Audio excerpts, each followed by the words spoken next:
اچھا، اگلا سوال یہ جی کہ حضرت مولا امام علی علیہ السلام کو جب اللہ رب العزت وحدہ لا شریک نے حسن عشری عقیدہ کے مطابق امام بنا دیا تھا، اور یہ آپ کی بات مان بھی لی جائے کہ 3 مرتبہ ان کے لیے یہ بات دنیاوی وسائل کے طور پہ ممکن نہیں تھی کہ وہ احتجاج کرتے یا جہاد کرتے، تو پھر جب ان کے حضرت عثمان کے بعد جب ان کو بنایا بھی جا رہا تھا تو انہوں نے کیوں فرمایا کہ مجھے مت بناؤ، کسی اور کو بنا دو؟ کیا یہ بات پہلے تو بتائیں، یہ بات درست ہے؟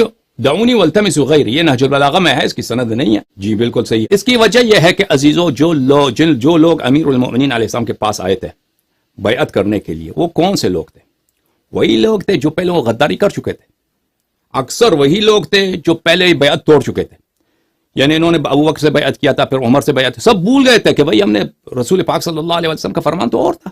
ان کا فرمان تھا، یہ مدینے کی بات ہو رہی ہے، یہ مدینے کی بات ہے. مدینے میں عثمان کو قتل کیا گیا ہے.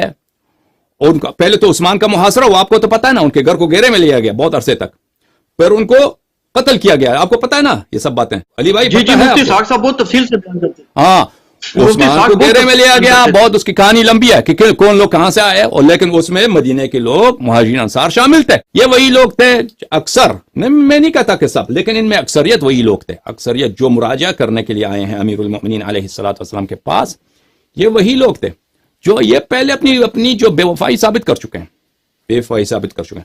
اور دوسری جانب امیر المؤمنین علیہ السلام کو پتا ہے کہ ان میں سے اکثر پھر بیعت توڑیں گے، ان بیعت کر کے بیعت توڑیں گے. آپ کو پتا ہے امرت بقتال الناکثین والقاسطین والمارقین، یہ حدیث صحیح ہے آپ کی کتب میں. ابھی کبھی بات ہوئی تو ہم بتائیں گے کہ رسول پاک صلی اللہ علیہ وسلم نے امیر المؤمنین علیہ السلام کو حکم دیا کہ ناکثین کے ساتھ تم لڑائی کرنا. ناکث کس کو بولتے ہیں؟ ناکث وہ لوگ جو بیعت کو توڑ دیں گے، بیعت کر کے بیعت کو توڑ دیں گے. امیر المؤمنین علیہ السلام کو پتہ بھی ہے کہ یہ لوگ بیعت توڑ دیں گے، اور وہ یہ وہی لوگ ہیں جنہوں نے کل عثمان سے، انہوں نے عثمان کو اپنا خلیفہ مانتے تھے، پھر عثمان سے مخالفت ہو گئی، عثمان کو گھیرے میں لے لیا، اس کو قتل کر دیا.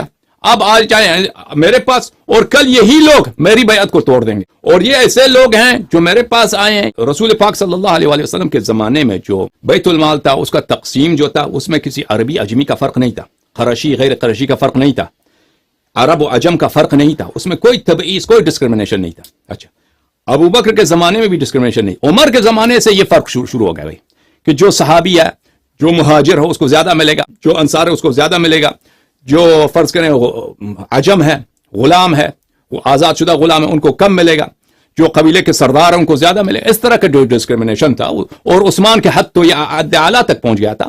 تو امیر المؤمنین علیہ السلام کو یہ پتہ تھا کہ یہ لوگ برداشت نہیں کریں گے. اور امیر المؤمنین علیہ السلام کو یہ بھی پتہ تھا کہ عثمان کے زمانے میں جو لوٹ مار ہوئی ہے بیت المال کی، ان کا حق، بیت المال سے جو لوٹ مار ہوئی ہے ان کا اگر ہم میں حق لے کر، ظالم سے لے کر، عثمان کے جو گورنر تھے انہوں نے جو لوٹ مار کیا تھا یمن میں، بحرین میں، مصر میں، سبحان اللہ، یہ تو بیت المال کو تو انہوں نے اپنا وہ ذاتی بادشاہت کی طرف، اپنا ذاتی جو درآمد ہے اس کے طرف بنایا تھا. ان سے لے کر میں مسلمانوں میں تقسیم کریں گے تو یہ کبھی برداشت نہیں کریں گے، یہ بغاوت کریں گے. یہ امیر المؤمنین علیہ السلام کو پتہ تھا.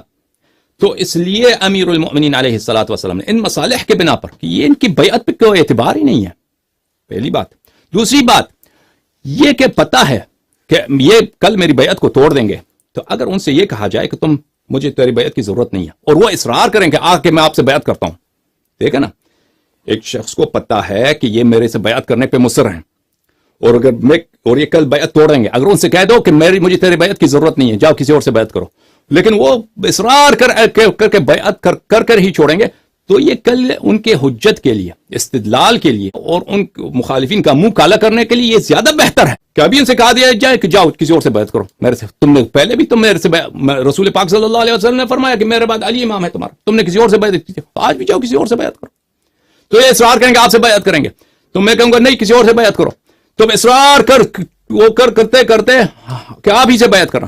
جب میرے سے بیعت کیا تو اس طرح جب کل بیعت توڑیں گے تو جب لوگوں کو بتائیں گے کہ بھئی یہی وہ لوگ تھے جنہوں نے اصرار کر کے مجھ سے بیعت کی، اور آج جو ہے اور بات یہ ہے کہ عثمان کو کس نے لوگوں نے قتل کیا؟ عثمان کو کن لوگوں نے قتل کیا تھا؟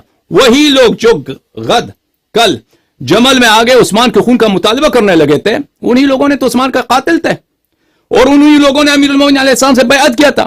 تو بات یہ ہے کہ امیر المؤمنین علیہ السلام کے اس کلام میں بہت حکمت ہے، بہت حکمت ہے.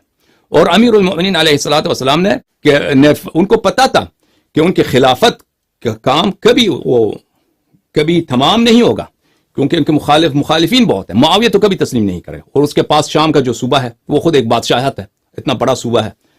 آج کی تاریخ میں دیکھیں، آج کی دنیا میں دیکھیں تو وہ کئی صوبے بنتے ہیں، بلکہ کئی ملک بنتے ہیں. اسی طرح جو قریش کے جو سردار ہیں وہ کبھی قبول نہیں کریں گے امیر المؤمنین علیہ السلام کی امامت کو. وہ بہت ان کے جو قبائلی کینے تھے کہ بدر میں امیر المؤمنین علیہ السلام نے ان کے کسی کا چچا مارا ہے، کسی کے دادے کو قتل کیا ہے، اور کسی کے ابے کو قتل کیا ہے بدر میں. احد میں قریش کے کتنے سرداروں کو امیر المؤمنین علیہ السلام نے جہنم واصل کیا تھا. تو ان کے دل میں جو کینے تھے. اور یہ ایک طرف سے، دوسری طرف سے یہ کہ ان لوگوں نے جو عثمان کے زمانے میں، عمر کے زمانے میں یہ جو بہت امیر ہوئے تھے، امیر المؤمنین علیہ السلام نے مظلوم کا حق ظالم سے چھیننا تھا، تو وہ کبھی برداشت نہیں کریں گے. اور اس کے علاوہ رسول پاک صلی اللہ علیہ وسلم نے جو ان کو خبر دیا تھا کہ ناکثین سے، بیعت توڑنے والے سے تم نے لڑنا ہے، تو یہ آپ کے کتب میں بھی موجود ہے. تو اس لیے ان سے یہ کہنا کہ تم بھلے کسی اور سے جا کے بیعت کرنا، اس کا مطلب یہ نہیں کہ میں اللہ کی جانب سے منسوخ نہیں ہوں. اس کا مطلب یہ ہے کہ تمہاری بیعت کی کوئی اہمیت ہی نہیں ہے، تم بے وفا لوگ ہو، غدار لوگ ہو. اور جناب